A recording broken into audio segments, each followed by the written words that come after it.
മീനച്ചിലാറ്റിൽ ചാടി ജീവനൊടുക്കിയ അഭിഭാഷക ജിസ്മോളുടെയും മക്കളുടെയും വാർത്ത നൊമ്പരമായി മാറി. ജിസ്മോളുടെ സ്വദേശമായ മുത്തോലിയെയും ഭർതൃഗൃഹമായ നീറിക്കാടുകാരെയും മരണം ഒരുപോലെ കണ്ണീരിലാഴ്ത്തി.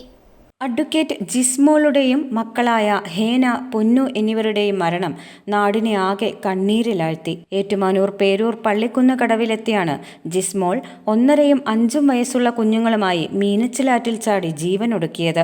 മൂവരെയും ചെറുശ്വാസത്തോടെ പുഴയിൽ നിന്നും രക്ഷിക്കുവാൻ നാട്ടുകാർക്കായെങ്കിലും ആശുപത്രിയിൽ വച്ച് മരണത്തിന് കീഴടങ്ങി. ഇവരെ രക്ഷിക്കാൻ നാട്ടുകാർ അക്ഷീണം പ്രയത്നിച്ചിരുന്നു.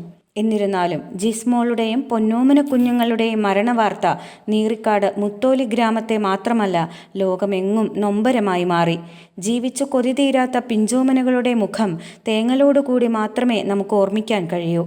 നീറിക്കാട് തൊണ്ണൻമാവുങ്കൽ ജിമ്മിയുടെ ഭാര്യയും മക്കളുമാണ് പുഴയുടെ ആഴങ്ങളിൽ മുങ്ങി മരിച്ചത്. ഹൈക്കോടതിയിലും പാലായിലും അഭിഭാഷകയായി പ്രവർത്തിച്ചു വരികയായിരുന്നു ജിസ്മോൾ. മുത്തോലി പഞ്ചായത്ത് പ്രസിഡന്റായും പ്രവർത്തിച്ചിരുന്നു. രാഷ്ട്രീയ പ്രവർത്തകയും ഏവർക്കും പ്രിയപ്പെട്ടവളുമായിരുന്നു ജിസ്മോൾ. ബുധനാഴ്ച കോട്ടയം മെഡിക്കൽ കോളേജ് ആശുപത്രിയിൽ പോസ്റ്റ്മോർട്ടം നടപടികൾ പൂർത്തീകരിച്ച് പാല മരിയൻ ആശുപത്രിയിലേക്ക് മൃതദേഹങ്ങൾ മാറ്റി. ജിസ്മോളുടെ സഹോദരങ്ങൾ വിദേശത്താണ്. സഹോദരങ്ങൾ നാട്ടിലെത്തിയതിനു ശേഷം മാത്രമേ സംസ്കാര ചടങ്ങുകൾ നടക്കൂ. ജിസ്മോൾ കുട്ടികളെയും കൊണ്ട് ആത്മഹത്യ ചെയ്യാനിടയാക്കിയ സാഹചര്യത്തെക്കുറിച്ച് അന്വേഷണം നടക്കുകയാണ്.